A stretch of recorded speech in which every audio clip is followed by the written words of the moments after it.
Hey everyone, I'm so glad that you've taken time to join me this evening for this week's word of encouragement. I'm looking forward to this time that we have together, that we get to read scripture with one another and to have this time of reflection. In just a moment, we're going to read from the book of Lamentations. So if you have your Bible, you can go ahead and turn there. We'll be reading from Lamentations. I'm excited about that. That's not a book of the Bible that we turn to often enough, but I think there's a word for us in Lamentations today, and we'll go there in a short moment. But before we do, I just want to take a moment and share a story with you, and I promise this is an absolutely true story. In fact, it just happened the other night. So I'm watching a movie on Sunday night with the boys. It was on television. It was a movie I'm sure many of you have seen, Indiana Jones and the Raiders of the Lost Ark. And we come to a particular scene in the movie that is familiar to me. It's probably familiar to a lot of you if you've ever watched any of the Indiana Jones films. It's when they first discover the tomb where the Ark was found. And what's unique about this particular tomb is that it is completely filled with snakes. And I had forgotten that part of the movie, that it was in this particular movie, but I do definitely remember the scene, and I remember watching that in my childhood. So as we're watching this particular part of the movie, I said to the boys, I said, you know guys, when I was your age, I can remember watching this movie, and this scene kind of scared me a little bit. I didn't like this scene. And they kind of, were agreeing with me. I said, but now that I'm older, this scene isn't as scary as it was when I was little. And James Edwards said, I don't know, it's still kind of scary. And we talked about it for a moment, and I try to kind of use that as a moment of saying how we don't have to be afraid of some of the things that we are, in fact, afraid of. About 5 minutes after that scene came to a close, I told the boys that I was going to go get a glass of water in the kitchen. And so I got up from the bed and I was walking towards the kitchen. And you have to go through the living room in the parsonage. You have to go through the living room to get to the kitchen. And when I walked into the living room, I kid you not, there was a snake in the middle of the floor. I'm not even joking. And I squealed. I'd like to say it was a tough guy noise. I'm not sure that it was, but I squealed because that was the last thing I was expecting to see. And we had just watched the scene in the movie with all the snakes, and I was trying to be, encouraging to the boys about how you don't have to be afraid. And here I was in facing the snake, and I was afraid because I don't know if you know anything about snakes or about how to pick out snakes or to tell which snake is which. This was just a friendly old gray rat snake. But the thing about gray rat snakes and the patterning on them, it's very similar to like any other snake, which is that when you first see, like that first half second that you see a gray rat snake, just like you think when you see any other snake, you think it's like an anaconda or a python or something. So I was for sure that when I had walked in and saw this 1.5 foot gray rat snake, that I in fact was coming into contact with like a black mamba. Like it was serious. So irregardless, it was remarkable to me, and I can't get over the fact that I had just been watching this movie where there was a room full of snakes. And I was talking with my children about the fear that I once had and how I didn't need to, be afraid of that anymore or to have that fear. And then immediately I faced one of those snakes, and that fear was very much there. So what I want to say to you today is, what do you do when you unexpectedly encounter the things that you're afraid of? And not just the things that you're afraid of, what do you do when you unexpectedly encounter fear in your life? We have certainly been living at a time where that has been a reality for many of us, when we have had to face fear unexpectedly. And with that in mind, I'd like to share with you this reading from Lamentations. Now, Lamentations, I'm not going to go too far into it, but Lamentations is really neat. It's just lament psalms, or it's poetry, really. It's just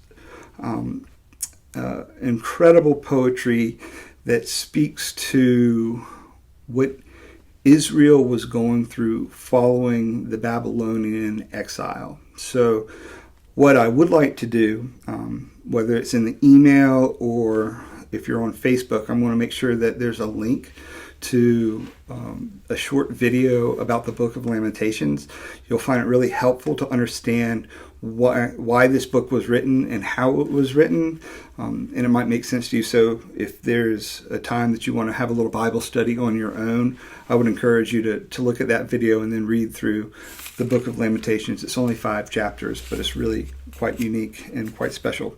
So in the 3rd chapter, this is what we hear, and it's coming from like the perspective of a man's voice, and he speaks in these terms, and he's speaking about the fate of Israel and what they've encountered. So we're just going to read the first little bit here. It says, "I am one who has seen affliction under the rod of God's wrath."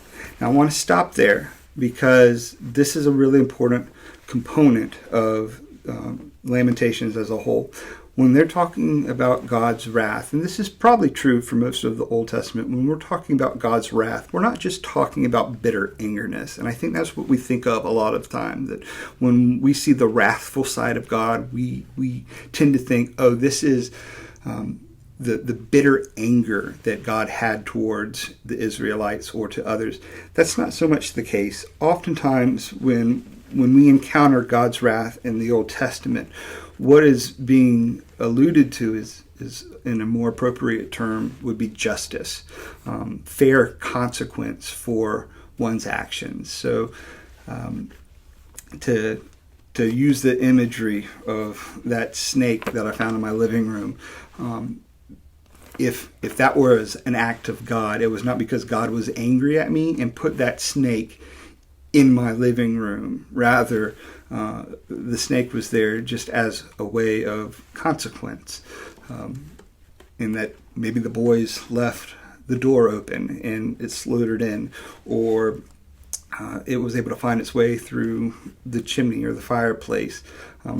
I don't know how it got there, but as a way of consequence for previous actions, there came fair justice. And so that's what they're talking about, that justice has been done as a consequence for the actions of the Israelites. So I am one who has seen affliction under the rod of God's wrath. He has driven and brought me into darkness without any light. Against me alone he turns his hand again and again all day long. He has made my flesh and my skin waste away and broken my bones. He has besieged and enveloped me with bitterness and tribulation. He has made me sit in darkness like the dead of long ago. He has walled me about so that I cannot escape. He has put heavy chains on me. Though I call and cry for help, he shuts out my prayer. He has blocked my ways with hewn stones. He has made my paths crooked. He is a bear lying in wait for me, a lion in hiding. He led me off my way and he tore me to pieces. He has made me desolate. He bent his bow and set me as a mark for his arrow. He shot into my vitals the arrows of his quiver. I have become the laughing stock of all my people, the object of their taunt songs all day long. He has filled me with bitterness. He has glutted me with wormwood. He has made my teeth grind on gravel and made me cower in ashes. My soul is bereft of peace. I have forgotten what happiness is. So I say, gone is my glory and all that I had hoped for from the Lord. So I'm going to pause there at the end of verse 18, because what you can see clearly going on here is this is poetry that is expressing the experience of the Israelites and how the Babylonians have taken over them, how God has allowed for that to take place. They're now in exile, and they're looking back at what has happened to them, and it's coming from the voice and the perspective of this man who's talking in a sense of what he's experienced, but it's really about what Israel has experienced. And this is how it continues, this word of hope that we have. So with all of that they've been through, we hear this. Verse 19. The thought of my affliction and my homelessness is wormwood and gall, but my soul continually thinks of it and is bowed down within me. But this I call to mind, and therefore I have hope, that the steadfast love of the Lord never ceases. His mercies never come to an end. They are new every morning. Great is your faithfulness. The Lord is my portion, says my soul. Therefore I will hope in him. The Lord is good to those who wait for him, to the soul that seeks him. It is good that one should wait quietly for the salvation of the Lord. It is good for one to bear the yoke in youth, to sit alone in silence when the Lord has imposed it, to put one's mouth to the dust. There may yet be hope. To give one's cheek to the smiter, and be filled with insults. For the Lord will not reject forever, and although he causes grief, or allows grief, he will have compassion according to the abundance of his steadfast love, for he does not willingly afflict or grieve anyone. Now that's a word of hope that is securely rooted in the steadfastness love of God, a God who, though wrath may take place, that there will be just punishment or consequences that accrue, that we must never forget that the Lord will not reject forever, but rather will have compassion. I think elsewhere it says that his mercies, where was that? His mercies never come to an end. So I bring you back to that original question, just as I shared a moment with my boys where I confessed a fear that I once had, and immediately I encountered it unexpectedly in a snake lying in the middle of my living room. There are times in our life when we unexpectedly encounter the things that we are afraid of. We unexpectedly encounter our fear. There are things that we will go through in life where we have to unexpectedly live through what we otherwise would consider to be unfair, unwarranted, possibly even punishment. What do we do in the midst of that? My word of encouragement for you today is that we recall these verses from Lamentations,